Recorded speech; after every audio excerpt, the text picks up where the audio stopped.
Bonjour les amis, avant de parler du sujet du jour, naturellement, la cérémonie de réouverture de Notre-Dame, une petite parenthèse, donc hier vous n'avez pas pu poster des commentaires sur ma vidéo sur F2 Souche, un petit problème technique et tout, c'est résolu, et je vous cache pas que j'aimerais savoir ce que vous pensez de cette vidéo, ça m'intéresse, de mes propos sur F2 Souche, sur les sites de réinformation, sur les rapports entre nous et tout, un petit commentaire, ça m'intéresse. Bon, sinon on passe dans le vif du sujet. Alors si vous vous attendez à ce que je vous dise exactement comme le discours de Choupinet, qu'il faut boycotter la cérémonie de réouverture de Notre-Dame, écoutez, chacun fait comme il veut. Je pense qu'il va y avoir malgré tout un moment d'émotion, que ça va énerver évidemment de voir Choupinet qui va tirer la couverture à lui et qui va faire le pan devant 50 chefs d'État et devant les télévisions du monde entier. Ça va agacer.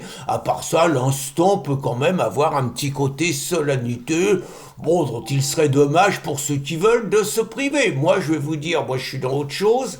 Moi, je suis dans les championnats du monde de pétanque en ce moment à Dijon, donc championnat du monde de pétanque triplette. Et là, franchement, on a une équipe de France avec 4 zozos, Henri Lacroix, Philippe Suchot, Moineau Feltin, Jean Feltin et Dylan Rocher. Franchement, je voudrais pas être celui qui fait l'équipe parce que lequel vous faites pas jouer, moi je suis là-dedans. Hein. Notre-Dame, on verra plus tard. Donc, mais je vais quand même vous parler de Notre-Dame. Donc, il y a les mauvaises langues qui disent que c'est le seul quinquennat réussi de Choupinet. Les gens, ils sont méchants. Hein, alors moi, vous savez que je suis un complotiste. Hein. Moi, quand c'est arrivé, j'avais fait une vidéo où je disais que je croyais pas à la thèse de l'accident. Comme je croyais pas davantage à la thèse AZF, le coup de l'accident. À mon avis, AZF, c'est un attentat Meuse. Et Notre-Dame, c'est un attentat, probablement Meuse aussi. Bon, voilà, moi je vois les choses comme ça. À part ça, je crois qu'il y a un homme qui a été sur la Lune et tout, je crois pas tous les délires. Mais ça, c'est quand même un peu gros, et il y a quand même une similitude, c'est que dans le quart d'heure qui a suivi, la thèse de l'attentat était systématiquement exclue, et ceux qui naturellement osaient la mettre en avant étaient cloués au pilori. Alors j'ai envie de vous parler des présents, mais surtout des absents. Moi j'avoue qu'il y a des absences qui me désespèrent, et je trouve que c'est grave. Alors je suis malheureux, évidemment, parce que le pape qui nous aime tellement, le pape qui aime tellement la France, qui aime tellement l'Europe, qui aime tellement notre civilisation, qui aime tellement l'Église même, le pape, il a choisi d'aller chez les Corsicaux plutôt que d'aller à l'inauguration de Notre-Dame. C'est une grosse absence, on va être malheureux sans notre pape préféré.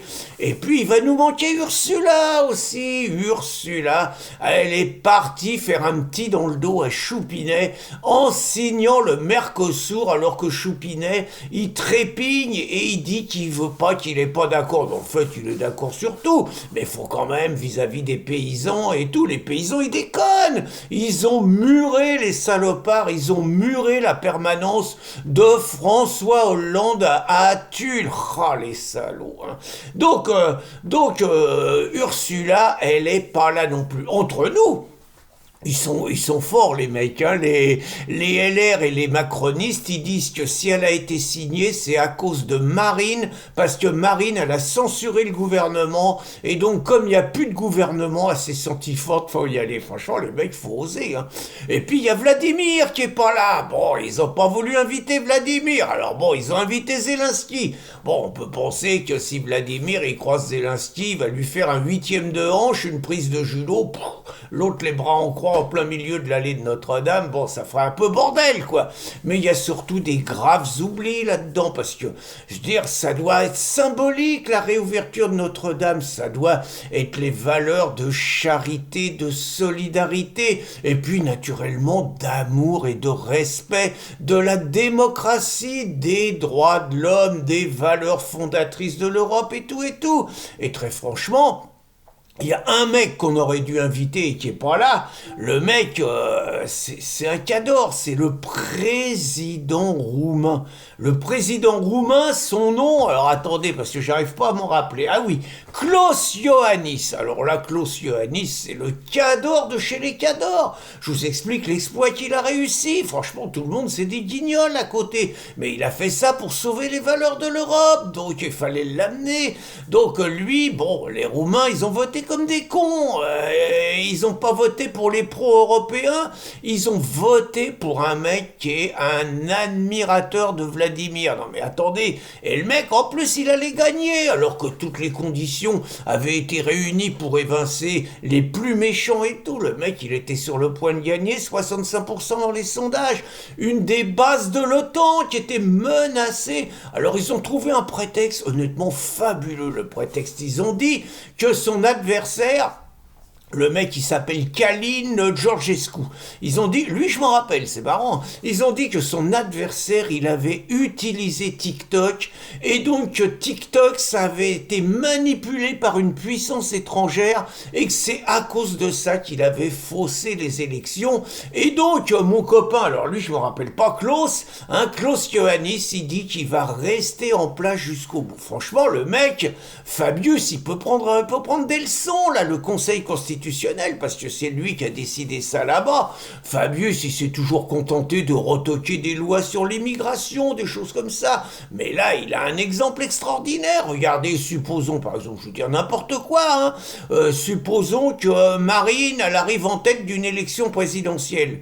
Hein, c'est facile, on va dire d'abord qu'elle est manipulée par les Russes. Ça, c'est le truc, ça marche à tous les coups. C'est grotesque, c'est comme si on disait que Macron, c'était l'homme des États-Unis, c'était l'homme de McKinsey ou c'était l'homme de BlackRock. Personne n'y croirait, voyez. Bon, là, Marine, par contre, que ça soit la femme des Russes, ça c'est clair. Et on dirait que Marine, elle a utilisé X Twitter pour mentir et pour abuser les gens, que c'est un agent de l'étranger, et hop, on vire Marine, vous voyez, plus fort que les Algériens. Les Algériens, en 1990, bon, qu'est-ce qu'ils nous ont fait? Il y avait le fils qui allait gagner, bon, les généraux argentins,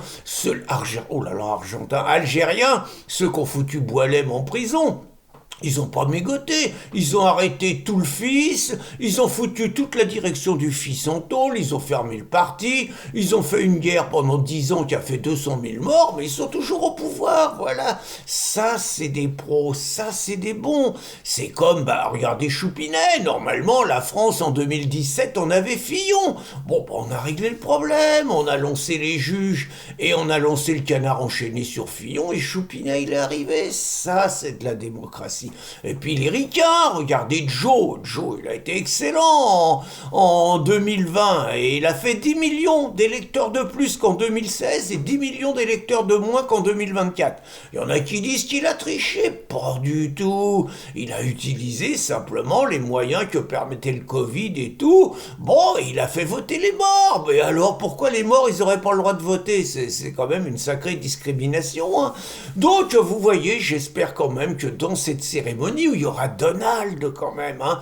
J'espère que dans cette cérémonie, donc la lacune de la non-invitation de mon grand copain, j'arrive pas à m'en rappeler, Klaus Iohannis, il faut rattraper ça parce que Klaus c'est un cador et les seuls qui grognent, qui parlent d'un coup d'état, c'est les Philippot et tout. Moi je dis qu'il a sauvé la République, qu'il a sauvé les droits de l'homme, qu'il a sauvé les valeurs de l'Europe et j'espère que l'inauguration donc à Notre-Dame va nous réserver des bonnes surprises, par exemple une petite mésaventure pour Choupinet, pourquoi pas, vous voyez. Bonne journée les amis.